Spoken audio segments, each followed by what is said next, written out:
video tutorial bimbingan akademik.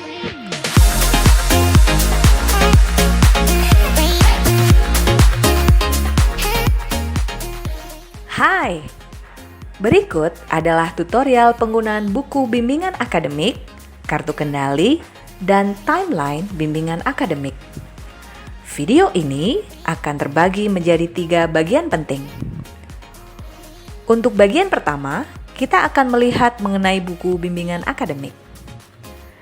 Halaman pertama adalah cover buku bimbingan akademik jurusan Pendidikan Komputer Universitas Musa Mus.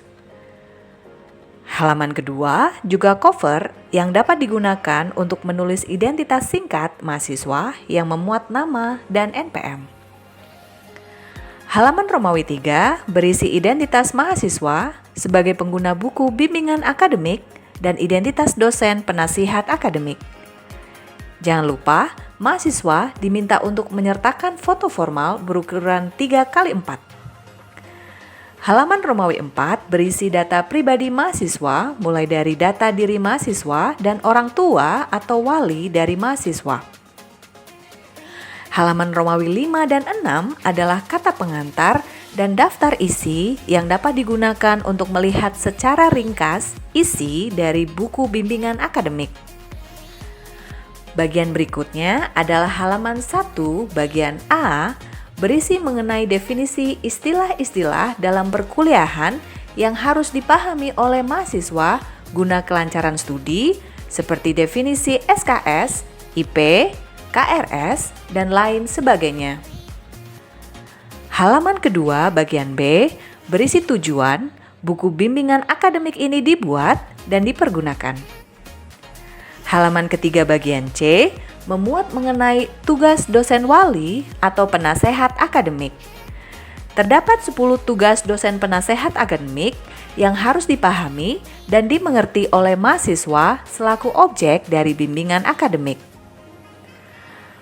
Masih pada halaman ketiga bagian D dan akan lanjut ke halaman keempat, terdapat penjelasan mengenai waktu bimbingan akademik diantaranya pada awal semester, sebelum pelaksanaan UTS, sebelum pelaksanaan UAS, dan dapat dilakukan sewaktu-waktu apabila dibutuhkan. Halaman kelima bagian E berisi tentang hak dan kewajiban mahasiswa. Mahasiswa dituntut untuk melihat apa saja hak dan kewajiban yang harus dilakukan. Halaman ke-6 bagian F adalah pedoman pengisian kartu bimbingan akademik yang akan dibahas pada bagian selanjutnya. Dan pada bagian G berisi tentang aturan perkuliahan, mulai dari aturan umum, aturan proses perkuliahan, dan aturan penilaian hasil belajar. Buku bimbingan akademik ditutup dengan cover belakang yang memuat tujuan penyusunan buku bimbingan ini. Bagian kedua. Pada bagian kedua akan dijelaskan penggunaan kartu kendali bimbingan akademik. Halaman pertama kartu kendali ini adalah cover. Kemudian pada halaman kedua berisi lembar konsultasi akademik mahasiswa. Pada lembar konsultasi akademik mahasiswa, kolom 1, nama mahasiswa, diisi nama lengkap mahasiswa bimbingan akademik.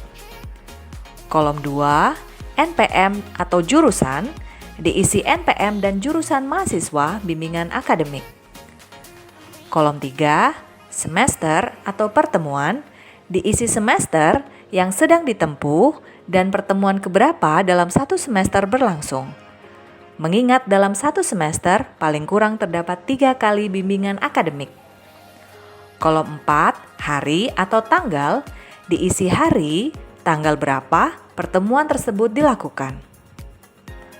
Kolom subjek diisi oleh dosen pembimbing akademik mengenai pembimbingan yang sedang dikonsultasikan.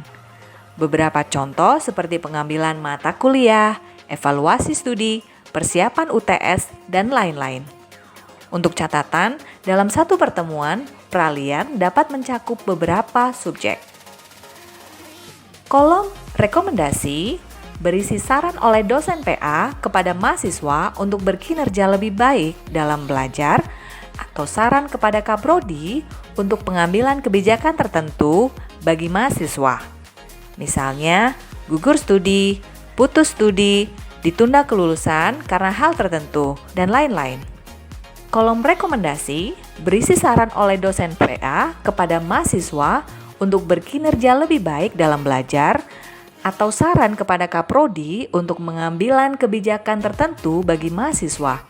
Sebagai catatan, jika kartu kendali habis, dapat ditambahkan pada kartu baru yang diambil di program studi. Kartu disimpan oleh dosen PA untuk memudahkan pengendalian. Kemudian, mahasiswa diberikan fotokopian sehingga dapat dijadikan panduan untuk perkembangan selanjutnya. Pada halaman berikutnya berisi perkembangan SKS dan IPK. Kolom SKS dibagi menjadi 3 bagian, yakni baru adalah SKS yang akan diambil di semester berikutnya, dan ulang adalah SKS yang diambil ulang pada semester sebelumnya. Kolom total merupakan total jumlah SKS yang diambil dalam satu semester. Sedangkan IPK adalah indeks prestasi kumulatif dari mahasiswa yang kemudian dilengkapi dengan pengesahan oleh tanda tangan dosen PA. Bagian 3. Bagian 3 adalah bagian terakhir dari tutorial layanan bimbingan akademik ini, yakni timeline atau lini masa bimbingan akademik. Bimbingan dilakukan paling kurang 3 kali, yakni pada awal semester, pertengahan semester, dan akhir semester. Pada awal semester dilakukan bimbingan akademik. Sebelum mahasiswa melakukan KRS online yang diperkirakan sekitar bulan September untuk semester gasal dan bulan Maret untuk semester genap. Kemudian, bimbingan akademik kembali dilakukan sebelum pelaksanaan ujian tengah semester, sekitar bulan November untuk semester gasal dan bulan Mei untuk semester genap. Dan yang terakhir adalah bimbingan akademik dapat dilakukan sebelum ujian akhir semester atau UAS yang diperkirakan sekitar bulan Januari untuk semester gasal dan pada bulan Juli untuk semester genap. Meskipun demikian, bimbingan akademik juga dapat dilakukan secara insidental atau sewaktu-waktu sesuai dengan kebutuhan. Demikian tutorial layanan akademik ini, semoga bermanfaat.